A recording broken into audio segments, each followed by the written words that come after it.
What's up, everybody? Welcome to the Pro Football Power Hour. I am Vinny Bonsignor. I cover the Raiders for the Las Vegas Review-Journal. I also host on Raider Nation Radio in the Huddle, 9:20 a.m. Mondays through Friday, brought to you by Tequila. 4 p.m. to 6 p.m. 4 p.m. to 6 p.m. This is Les Kickalona, by the way. And lots to talk about, Les. Without question. The Raiders went across country on a short week, injury-riddled lineup and roster, and took care of business against the Pittsburgh Steelers. People were asking me, even going into the game and then afterwards, are you surprised? No.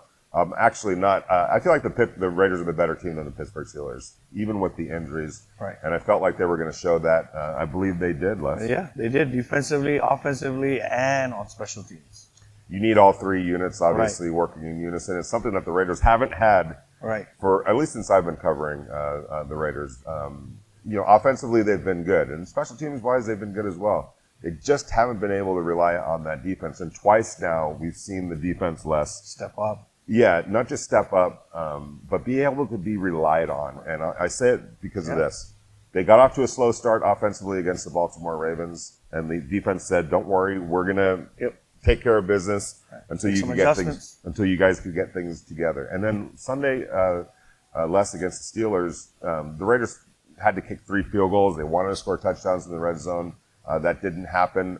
In past years, an inability to score touchdowns, but early on, they take a 9-0 lead. Right. They would have obviously rather been up 21-0 at that point, scoring 3 touchdowns, but they didn't. In the past, Les, that would have killed them. The defense would not have been able to hold down the fort and keep that game a close game, but they did it again on Sunday. Yeah, actually, I think it was 6-0, and then the Steelers scored a touchdown, and then they kicked another field goal right before the half, and that was huge because that besides Carr's playing great.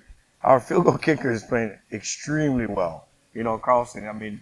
There's a lot of things to the football game, but somebody that there's and checking in with Raider people after that game. One of the things that keeps being brought to my attention. It's not just 1 or 2 guys that are playing well for the Raiders. They're getting contributions from a lot of different players, and Les has been on this for a while. One player that it's pretty obvious, but you can't overlook him, and that's Daniel Carlson. Daniel Carlson, he's playing really, really well. I'm sure everyone watched the first game against Baltimore where he sent the Raiders into overtime. A 51-yarder, 55-yarder is not very easy in that situation. Low percentage, right? In that situation, a lot of pressure to send your team into overtime. Going into this game, I'm glad that they took the points. I'm one of those guys. I don't believe in going for it on 4th down. So I'm glad that Coach Gruden kicked the ball whenever he had an opportunity to go up, and they was up 6-0. And then they ended up, giving up a touchdown, 7-6. Right before the half, they was able to kick another field goal, and that's great momentum because now they're getting the ball back, right? Right. Starting the second half, so they was up 9-7, and then he kicked another one, and they only, and the Raiders won, by 9 points. And 12 of those was from Carlson. Right, exactly. And here's the thing: you could, if you're, I always talk about this with Daniel Carlson. He was drafted by the Minnesota Vikings in 2019. Okay, he was pretty high pick. I think he was a 4th or 5th round pick, which is unusual for a field goal kicker. Right. The Vikings and Mike Zimmer, their head coach, ran out of patience with him after 2 games because Daniel Carlson, as a rookie sometimes does, got off to a little bit of a slow start, a little bit of a shaky start. So they cut him. And the Raiders swooped in and got him. Thank you. Yeah, and he's now one of the best kickers in the NFL. But isn't he 100% right? He hasn't missed any. So far, I don't want to jinx him. Right. So far, he is as good as it gets. Right. Hasn't missed one. But here's the thing, and this is an important lesson I think that fans need to understand, is that you can't just give up on guys. I've already heard the word bust with Alex Leatherwood, the rookie right tackle. Really? Yeah, exactly. And from fans.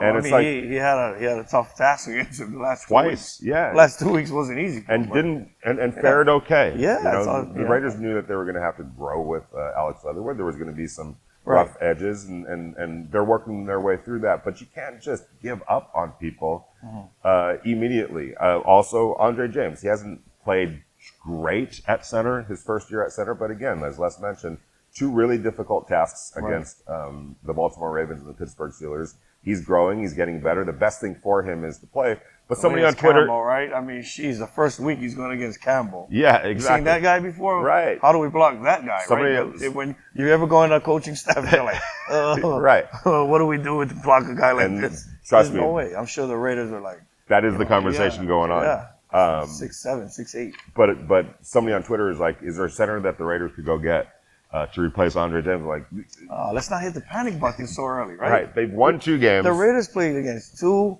playoff teams from last year. Yeah. These guys, I mean, the NFL's NFL. Everybody's tough. But those 2 teams played in the playoffs last year, right? Not only that, but it's the first time, I believe, since 1966, an NFL team has started 2-0 by beating 2 teams that went to the playoffs the year before. That's that long ago. Yeah, right? It's not exactly. often. Right. So I was there in Pittsburgh. It was a great atmosphere. Obviously Steeler fans are going to be Steeler fans. Right. Was really impressed by how the Raiders were able to go on the road.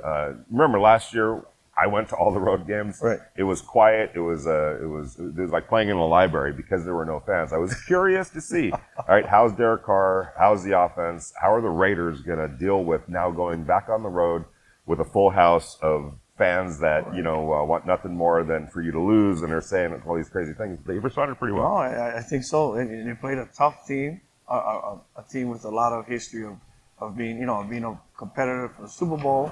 They went on the road and beat them, and that was very, very, very big. Les and I were talking off camera. What's interesting about this team, and I think has stood out about this team, is that defense. Defense. The adjustment Schematically and personnel. Exactly, and it's a combination of the Raiders adding some new players: Unique Ngakoue, Casey Hayward, Denzel Perryman, KJ Wright. Trayvon Moore, the young free safety. Nate Hobbs, the draft pick, the 5th round pick from Illinois. Huge.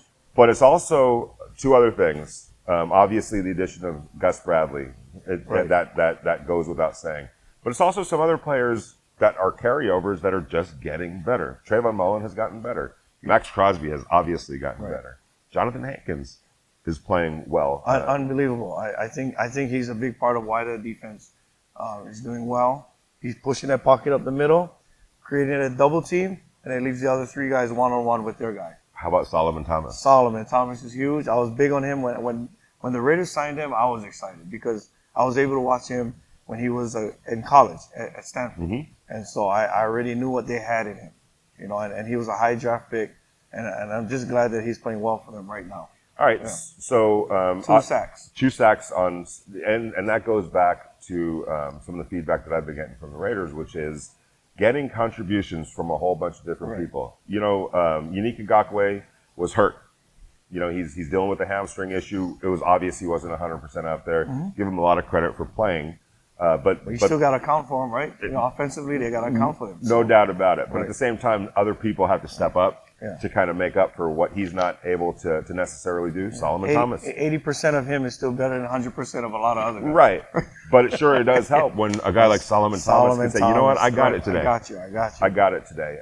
So Nassib is playing well. Max Crosby is playing Pro Bowl caliber football. Nassib, right? Oh, Carl Nassib. He's playing amazing too. Another player that a lot of Raider fans wanted to get rid of because he struggled last year. Last year was just, not to make excuses, but it was a weird year. There was no off season. The Raiders were literally moving from Oakland to Las Vegas in the middle of a pandemic. The facility was never open because of COVID-19. You didn't get an off season. You didn't get OTAs. It was a condensed training camp. Not to make excuses, but all that plays into it. Yeah, and it does. And a lot of times when you're going through the season and that defensive coordinator or coach, he's not going to be there next year. Mentally, you start to think like, man, I'm not going to listen to this guy. Not even going to be here next year. Right. Maybe by the end of this year, actually. So you kind of mentally check out too sometimes. I agree, and I think that, frankly, and Paul Guenther is a good man and a good person. I don't really feel, Les, from his assistant coaches right on down to the players, I don't feel like there was a lot of confidence in what he was doing. Right. No, exactly, and that's what I meant by that. They felt like, you know what, this guy isn't working out. he's going to be gone. And so I don't even care anymore. Like sometimes players get like that. So. And especially when you're questioning what you're being asked to do, you're not going to carry it out to the fullest extent because there's a doubt. There's a level of doubt that creates a little bit of hesitancy, and you see that. How many times last year did we see the Raiders give up a long play on third down? Right. Get up looking at each other. Like, where were you supposed? I thought you were supposed to be here. Pointing fingers on the field. Right. What has happened this year, Les? Oh no, we're in the sack. For one, what? For one, the Raiders so 11 through 17 ranked on sacks are the same, but because of alphabetical order, the Raiders are at 15. But they could very well be 11, right? Yeah. So that's already solved. That's a problem that they solved from last year. Huge and then problem. their turnovers. They've generated 3 turnovers in the last 2 games, and that takes them to a higher ranking, right? Right. Whenever you can get turnovers and sacks, you change the whole game, right?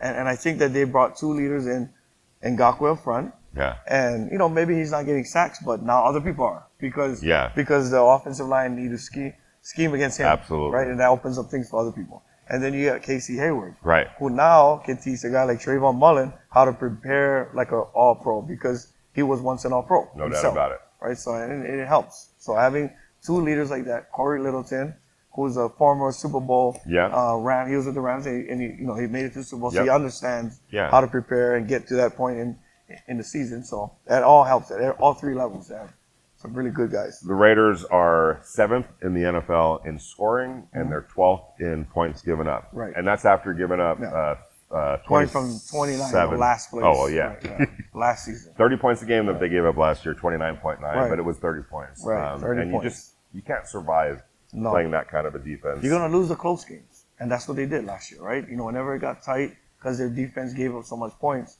they lost those games. Right. Yeah. So, but now they're winning them because they're able to stop people. They're able to stop people, and they've got, even without a running game, and there's no question, the Raiders have to develop a run game.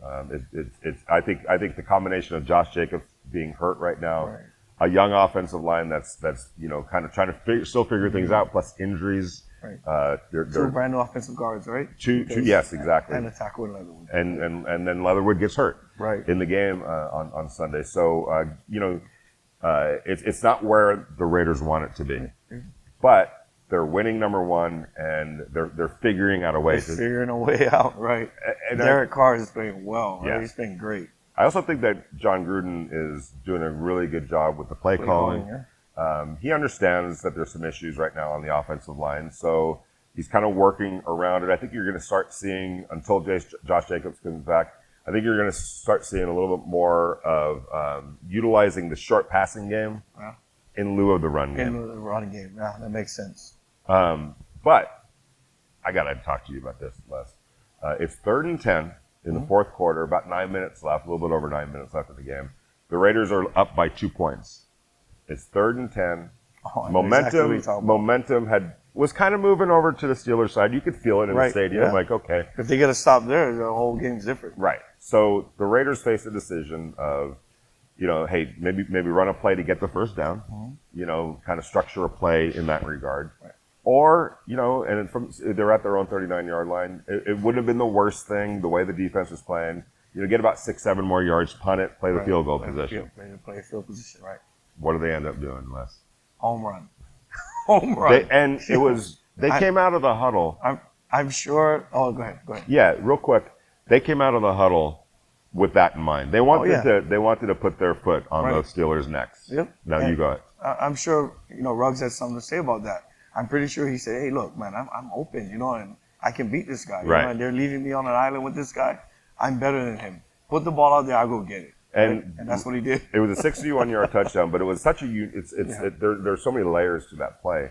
One, the mindset coming out of the huddle, like we got to end this thing right now. That's what I wrote. The Raiders kind of came out of the huddle saying, let's put this thing away right now. But it was also, and Derek Carr talked to us about this after the game. He essentially overthrew Henry, and he overthrew the defense. Right. Why? Because having done this before hundreds of times at practice. he understood that Henry had another gear. Oh, yeah. He'll go get it. Yeah, yeah. And I can't overthrow this guy. Right. So I'll overthrow the coverage, Right. but it's not going to be an No. incomplete pass. And you know, when he explained this to us, Les, he's like, you know, there's risk involved in that. I'm Absolutely. kind of just chucking it up to Well, our area. if you watch, Yeah. he, passing teams, right? Sorry to cut you off. No, but no, of passing course. teams, it's all landmarks, right? And Yeah. he put that ball in the hash. Yeah. And he said, look, that's all practice. Yeah. That wasn't just made up in the No, middle no, of no, the game. you can't. Yeah. He was like, you know what? We practice this. I'll put it over there on this hash, and he's gonna go get it. And you put it at an angle where Ruggs is gonna go across more. Yeah. So the safety, if you put it here, safety can make that play. Right. But if the safety's here and he goes here, he has to. It's a Exactly. harder play to make for him. And I think it is a play that a lot of other defenses are going to look at. Oh yeah, it's on tape, right? Exactly. So, And here's the thing. With the Raiders now, this is what makes this offense so powerful and so tricky to deal with is you've got and look at another thing. That's why the Raiders drafted Henry Ruggs. They understood that Stretch the field. it might not translate the first year, and it didn't last year. Right. There were moments where Henry Ruggs, did his thing, but there were also he was injured. He was still learning his craft at wide receiver, learning the NFL game. He needed to get a little bit stronger and a little bit bigger. Well, he's done all of those things, and now look at what he's doing. he put in the work. Exactly. Right, all season, his body looks bigger, stronger. Over 100 yards receiving, a touchdown. He also had a 30-yard catch as well. So things are coming along with Henry Ruggs. Now you start looking less Henry Ruggs, Darren Waller, Hunter Renfrow. Brian Edwards had a pretty big game. Brian Edwards did, but Hunter Renfrow is playing Foster big. Moreau. Foster Moreau touchdown. Yeah, Right. and also a first-yard throw as well. Oh yeah, there was a play. I just want to mention this.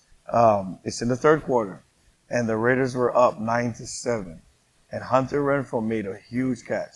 9-7 isn't put No. away. It's the third quarter still. Yeah. And he made that huge catch. They ended up driving down on that drive and scoring a touchdown. Was that the play where he there was a they get the first down on the initial throw, but then he makes the move where No, he caught it like this. It was one of those acrobatic catches. there was another play where he's a sneaky several. athlete. Oh man, he is like how Edelman was for Tom Brady over at New England. He's that same guy. I'm glad you mentioned that.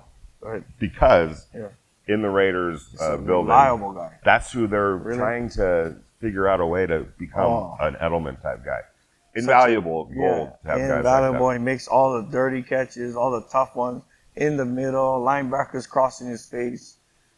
I mean, just huge catches, man. So He again, doesn't drop balls, that guy. no. I don't want to jinx him, but And he not doesn't. a bad punt returner too. Oh yes, it's all around, man. He's which was tough. Edelman did that Tough. as well. Edelman, he reminds you of Edelman. Yeah. So talking to John Gruden yesterday, he mentioned obviously they got to run the ball. That's what he hangs his hat on. Right. They can't really do it right now. They found a little bit toward the end of the game when they had to have it. But to me, I think that's something that's going to get developed as the year goes on. Yeah, and it will. Well, like you had mentioned earlier, 2 brand new guards. Yeah. Leatherwood got banged up. Rewind that. The Raiders' number 1 tailback, Jacobs. Josh Jacobs is out. Once everyone gets healthy, they're going to be all right. It's a long season. Yeah, it's a long season. I'd rather them be hurt now and get healthy towards the end. Yeah. If there's ever going to be a time where they're banged up, then get banged up at the end, right? Right. And the key is for anybody, you coach around your issues. Yeah. You coach around some of your weaknesses or where you're struggling right now. I think John Gruden and the staff are doing a really good job of doing that. Now they got position guys to be successful. Right? Yeah. Now they got to sustain it. So, all right, player of the game for you. I'm gonna go with Carlson. All right. The kicker. Yeah. Hey, not a kicker. bad. Yeah. Not a bad The option. guy had 12 points. Right. Exactly. And there weren't chip shots. 46, 45, 41, and 33 yards. Outdoors. Crazy on the crowd. road. Yeah. It's hard to pick one guy from this game, and I think that's a testament to where these Raiders are right now in terms of their depth, their all the options that they have offensively. They do, man. They're so loaded, man. But I'm going to give it to I'm going to go Henry Ruggs. Henry Ruggs? Yeah, I think Henry Ruggs. I think that touchdown was a a knife to the heart of the Steelers, That number was. one, right? It was. But number two, for his confidence and his overall growth, it was exactly what he needed, and I think that he's going to be able to keep carrying that on. You know, like the difference watching them the last couple years versus this year. Yeah. The first game when I was watching the Raiders play against Baltimore, their winning touchdown.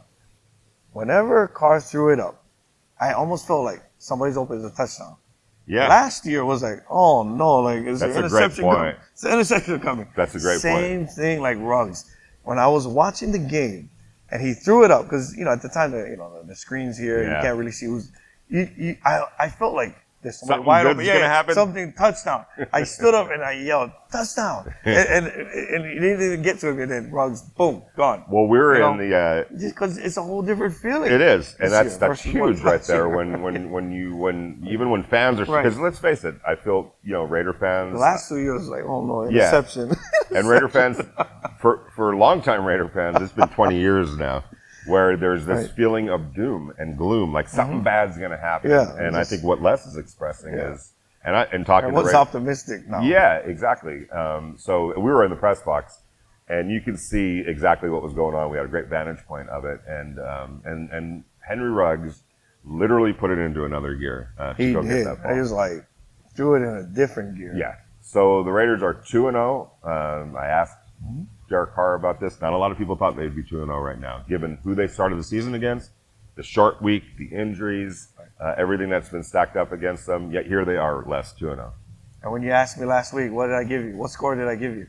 Was it 27-13? 27-13. Pretty close. Yeah, not bad Pretty at all. close. 26-17. Yeah, I didn't think it was going to be quite that big of a margin, but to me, the Raiders controlled that game. They were the better team. They were the better controlled team, it. right. They were able to neutralize Big Ben. I felt like coming off. Lamar Jackson. Yeah. It's a whole it's a different animal. Right, exactly. So now the key is for the Raiders, and we're going to be talking about this in the next show, refocusing, the 24-hour Short-term rule. memory. Yeah, Short-term memory, man. Enjoy the win because they're hard Move to come by, but move on to the Miami Dolphins. Trying to go 1-0 every week. We're just trying to go. That's the mentality of a football team. What do you want to do? Oh, we're just trying to go 1-0. Like everything, you got to put behind. Every game is a Super Bowl. Every game. Because that's the next game. Period! Exclamation point. That's how you have to look at it. I want to say thanks to the Rockstar Bar and Grill for being gracious hosts and letting us be able to shoot Power Hour here. Don't forget, you can read all of my articles.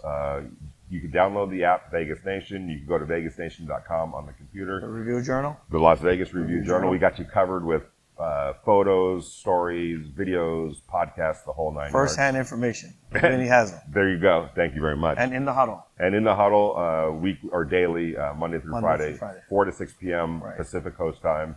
Raider Nation Radio, 9:20 a.m. Check us out. Listen, and you can also always go to the Apple Podcasts or whatever you Spotify. Get first-hand information from Vinny. Thank you very much, and I appreciate that, Les, because there's a lot of people out there. Yep, and they got 10-hand information. So we will check you out later this week. We're going to preview the Miami Dolphins game and take a look at some other games around the NFL, because I'll tell you this, Les, it's been a great season so far. Sunday night game. Right? Everything, last week's Monday night game with the Raiders. The KC. There's been some great games. Right, exactly. And I expect that to continue. We're going to take a look at some of the more intriguing games next week. Until then, Les, thank you very much. Always. We'll see you guys later this week.